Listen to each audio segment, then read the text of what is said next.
Ryan stood up from the computer desk and sluggishly moved to the fresh pot of coffee on the other end of the trailer. Pouring the black liquid into his cup caused his hands to warm up just a bit. If he was this cold inside the mobile home, he could only imagine how Bruce must be feeling outside. They hosted a wilderness survival channel online, and now Bruce was putting together his most ambitious video to date. Normally the content they created focused on teaching, but the decision had been made to take things in another direction.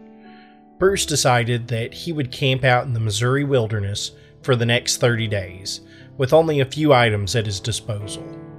This would prove to his critics that he was capable of surviving, and he would make some great content.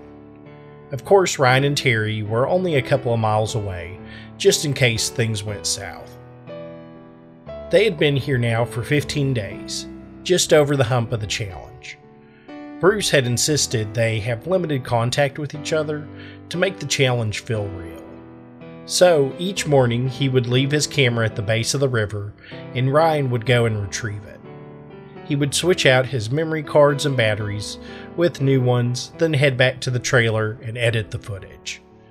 Getting the footage ready to be posted online was normally an all-day task. He honestly couldn't remember the last time he had gotten a full 8 hours of sleep.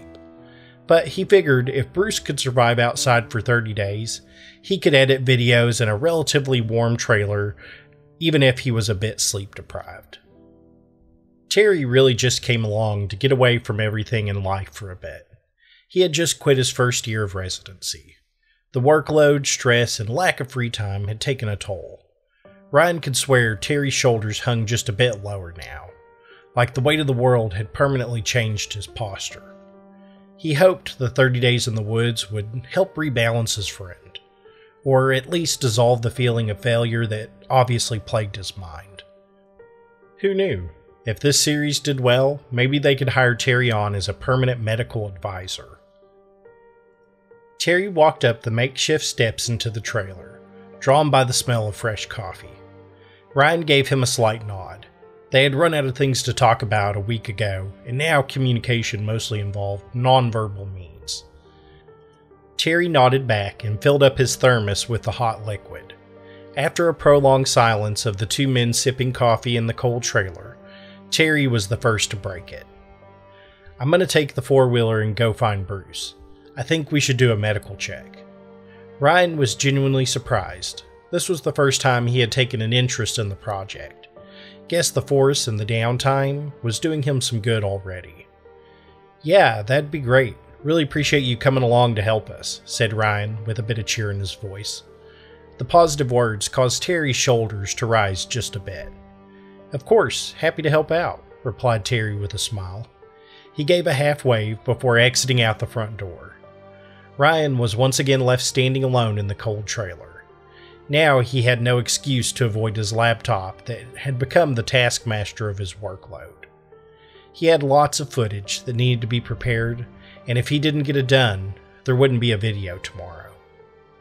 Plopping down in his chair, Ryan slipped on his glasses that sat by his PC. He had given up on his contacts while camping out here, and now found it simpler to just wear glasses. Although he had to admit he hated putting them on.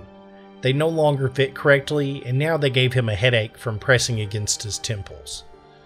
Inserting the memory card into the laptop brought up a folder of the most recent footage shot by Bruce. He grabbed a pen and paper to keep track of the timestamps he wanted. Not exactly a sophisticated method, but it worked. Opening the first video, Ryan began to watch the footage. The first couple of hours was collecting wood, starting a fire, and boiling water. All pretty standard stuff he did each day. He would take bits and pieces of the footage to make a 30-second clip of the morning ritual. Next involved watching Bruce check the fish traps he had put out by the river. Mostly this had been a bust over the last 15 days. However, after inspecting the fourth basket, he pulled out a small fish. Not much of a meal, but he could tell his friend was extremely excited by the catch. Ryan marked the timestamp, knowing this would be an exciting moment in the video. As he was walking back to his camp, Bruce pointed out a section that appeared to be quicksand. Ryan listened carefully to the short monologue Bruce gave on the subject. "Oh man, you gotta be careful around this stuff. If you get stuck in it by yourself, it can be dangerous. Quicksand forms around rivers, lakes, basically anywhere there's water. But from what I've seen out here, they're normally found by river deltas. Here, check this out." Bruce picked up a fist-sized rock from the ground. Throwing it into the sand caused the surface to break, slowly sinking into the muddy mixture. I've heard horror stories of people getting stuck and dying of dehydration. One of the many reasons you should have a camping buddy with you, so maybe don't camp out in the woods for 30 days by yourself, said Bruce with a chuckle. Ryan took down the timestamp and put a note above it called Quicksand Clip. Once Bruce was back at the camp, he set down his camera, cleaned the fish, and ate a light breakfast. Although unseasoned fish would normally not be much of a treat, a few days without eating must have made everything taste like a gourmet meal. Bruce, talking about eating the fish, made it sound like it was the best thing he had ever eaten. The video cut off, most likely due to the battery dying. Ryan whispered a curse under his breath as he switched to the next file. He could swear the battery life was decreasing notably each cycle. Playing the next video surprised him a bit. Bruce's voice sounded excited, like he had caught another fish, but the camera was focused on a mound. "I think something's buried here. I don't know what, but I'm bored, so we're gonna dig it up." Ryan leaned closer to the screen, now extremely interested in the content. If Bruce had dug up something thrilling, this would make this video a slam dunk online. After a few minutes of digging, Bruce pulled up a wooden chest from the soft ground. He took a couple of moments to brush off the caked-on soil before looking for a way to open the box. Lifting up a muddy padlock revealed it wouldn't be an easy task. Grabbing a hatchet off the ground, Bruce began to work feverishly on removing the hinge. After a dozen strikes, the wood gave in to the force of the blows, allowing him to pry the chest open. "What the hell?" said Bruce to the camera. He reached into the remains of the chest and pulled out a rather large antique music box. The top of the object had a faded portrait painted on it. Time and humidity had caused the artwork to become brittle, with bits of it flaking off into Bruce's hands. He held the box up to the camera, giving Ryan a better view of the artwork. It was a rendering of a woman in a white dress, but she had her hands up covering her face, as if to hide it from the artist. The detail in the artwork was masterful. Certainly someone had spent a great deal of time crafting it. The image looked lifelike, as if the picture was a window into another world. "Well, this is creepy," said Bruce with a grin on his face. He opened the box, and to his surprise it started to play. Bruce looked at the camera with an exaggerated surprised expression, catering to the reaction of the audience. Ryan was having a hard time hearing the tune. Something about the pitch of the music box was distorting the audio. It'd make the clip pretty much worthless, but maybe he could throw it in an editor and fix it, or at least lay a new audio track over it. Closing the box caused the music to stop, and the audio to return to normal. Ryan was once again able to hear the track in the video. "Wow," said Bruce with a bit of excitement in his voice. Then he flipped the music box over to inspect the other side. "It has an inscription here on the bottom," said Bruce, his tone changing to one of concern. Something about the message was obviously troubling, but Ryan saw his friend was trying to remain calm. Bruce reading the message to the camera caused goosebumps to cover his skin. "Laying within this malicious melody creeps a creature born of jealousy. If you hear her sorrowful song, her vengeful visit will be along. Flee from this path with great haste, and be sure your gaze avoids Matilda's face." Bruce swallowed hard before putting down the box and looking back at the camera. "Well, guess someone put this out here as a scary prank," replied Bruce with a shrug, before turning off the camera. That appeared to be all the recording he was going to do, and Ryan honestly couldn't blame him. If he had found a creepy music box in the woods, he'd be calling it quits and heading back home. No question about it. Ryan assumed he most likely needed a minute to regain his composure before getting back on camera. Making a note of the timestamp of the clip, he moved on to the next file. The video player opened, revealing it was night in the footage.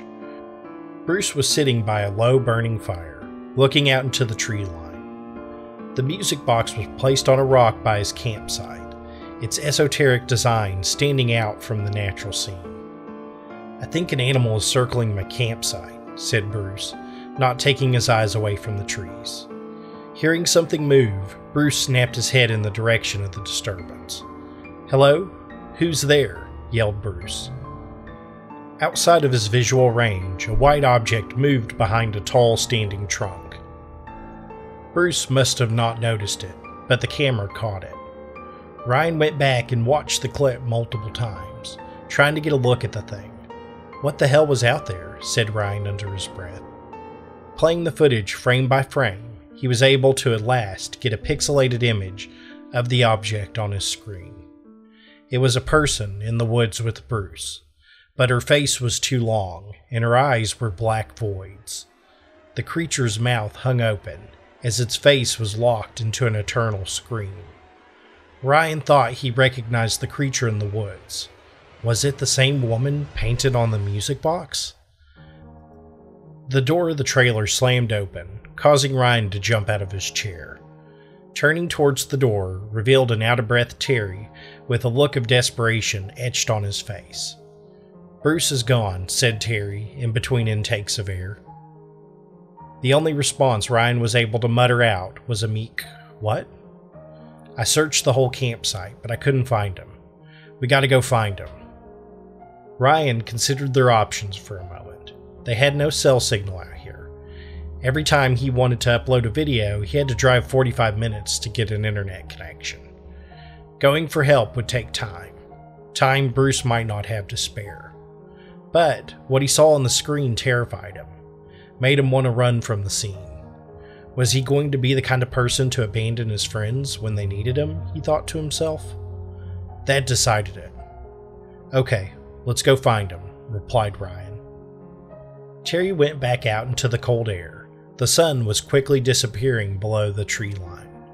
It'd be dark soon, which meant they needed to find him quickly. Ryan grabbed his pack off the floor to follow his friend. They jumped into an ATV and went down the dirt path towards Bruce's campsite. The thought of what had happened to Bruce pounded at his mind. He simply did not believe in the paranormal. How could a music box cause someone to disappear? It just didn't make any sense. He wanted to explain his fears to Terry, but he didn't know how to start the conversation. Every statement he considered to begin that dialogue just sounded insane. Instead, he decided it was best to remain silent. Terry twisted hard on the handle, causing the vehicle to travel faster down the path than was safe. But they couldn't afford to be cautious at this moment. They both knew the situation must be bad without saying it. Bruce was an experienced outdoorsman. He wouldn't have gotten turned around in the woods. Arriving at the site caused a bit of fear to creep into Ryan once again. The camp was empty. Bruce was nowhere to be found. They both called his name, pausing in between each shout to listen for a response. The forest remained silent, unmoved by the plea for the return of their friend. They walked the perimeter of the camp, but came up empty-handed. Returning to the fire pit at the center of camp revealed the music box was still intact, untouched since it was found buried in the woods. At this point, Ryan didn't care if it was antique or valuable. It had to go. It wasn't logical, but it felt like it was the source of the distress. "I'm gonna get a fire started. It's getting dark and it might help him find his way back," said Ryan. Terry nodded, agreeing that it'd be a good idea. "Well, while you're working on that, I'm gonna go check around the riverbank, see if he's down that way." Starting the fire might help Bruce, but while he was at it, he could burn the music box as well. A 2-for-1 kind of deal. Getting the fire started was a pretty easy task. The wood was dry, and the pit still had hot embers buried under the ash. "Here goes nothing," whispered Ryan as he threw the box on the fire. The flames licked and prodded the object, looking for a spot to consume the wood. However, after 10 minutes of burning, the box was intact. Picking it up off the fire revealed it was cold to the touch. The flames had no effect on it. Ryan slammed the box into the forest floor and began to stomp on it with all of his might, throwing his full weight into each blow. Looking down at his work revealed the box was pressed into the soil, but undamaged. "What is this thing made of?" yelled Ryan. Then he heard Terry call for him. "Hey, I found him!" Ryan's spirits instantly lifted, causing him to sprint towards the river. In mere moments, he had traveled the distance from the campsite to the bank and found Terry. It was dark now, and Terry had out his flashlight, approaching a downed tree. "Hey man, why are you all dressed in white?" said Terry, a bit perplexed. This caused Ryan to pause. Bruce didn't bring any white clothing out here. That was a good way to get confused for a deer and shot. Then his mind retrieved the image he had seen on his computer screen back at the trailer. "Terry, wait," called Ryan, but it was too late. His flashlight revealed a tall, thin woman standing in the forest. Her eyes black voids of sorrow. Her mouth stretched open wide as her eyes met Terry's.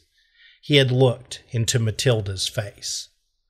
Matilda let out an ear-piercing screech as she ran towards them, her long arms grabbing Terry's face and dragging him to the ground. She began to bash his head viciously into the cold rocks, screeching and screaming with each assault. Matilda continued the onslaught until Terry stopped moving. A pool of blood flowed from the rocks into the dark river water. Then her raging charge turned towards Ryan. He didn't have a chance to run, couldn't even process what had just happened to his friend. He instinctively turned his head away from the creature, preparing himself for the strike, to meet the same fate as Terry. But this caused Matilda to stop in place, as if someone had flipped a switch to end the attack. He could feel her cold breath just inches away from his face. Between each choked sob, he heard her garbled whisper. I wish I was pretty again. I wish, don't look, can't look." The warning on the box said, "Be sure your gaze avoids Matilda's face." Maybe, if he kept his eyes to the ground, he could escape her and get back to the ATV. Ryan slowly turned and started to walk back towards the campsite, keeping his eyes fixed on his feet. The movement caused Matilda to gasp, but didn't bring an attack. He could hear her following him, her bare feet crushing the leaves just behind him. And he felt her gaze, those black voids staring into his back, waiting for him to look up. Ryan summoned all of his willpower to focus on his feet rather than the situation. One foot after another, slowly bringing him to the camp. Ryan heard a sound that filled him with dread.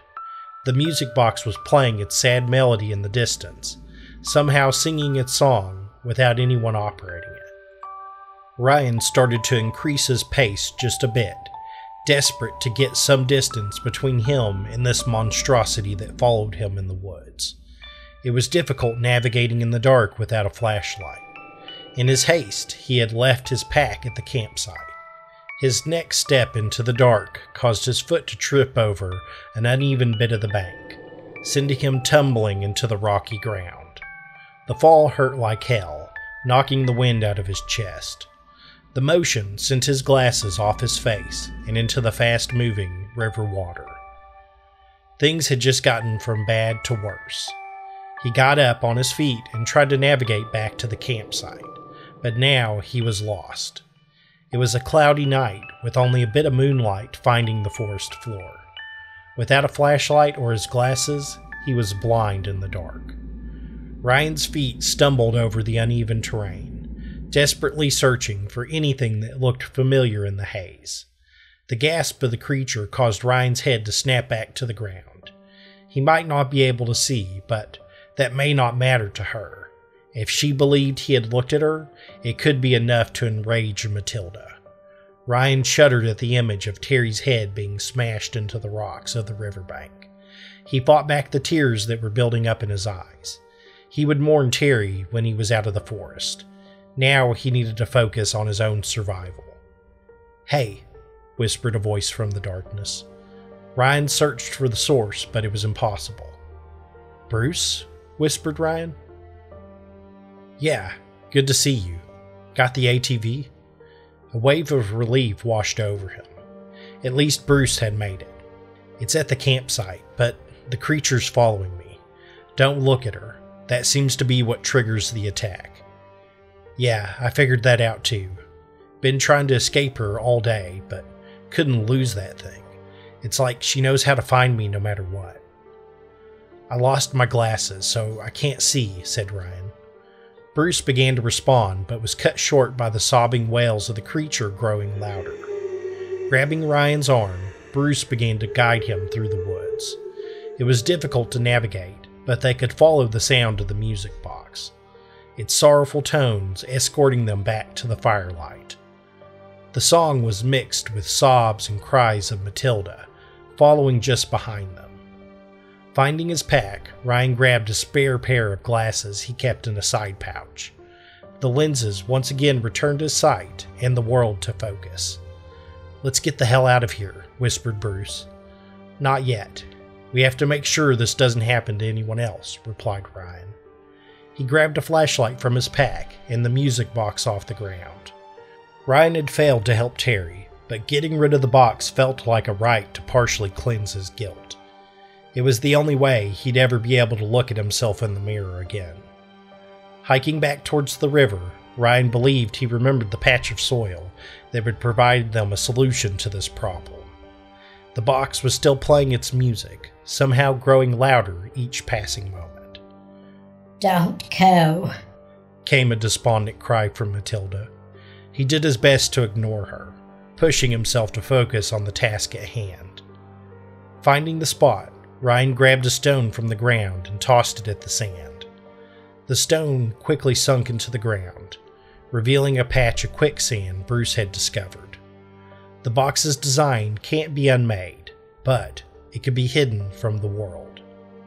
Ryan tossed the box into the quicksand, watching it sink into the muddy pit below.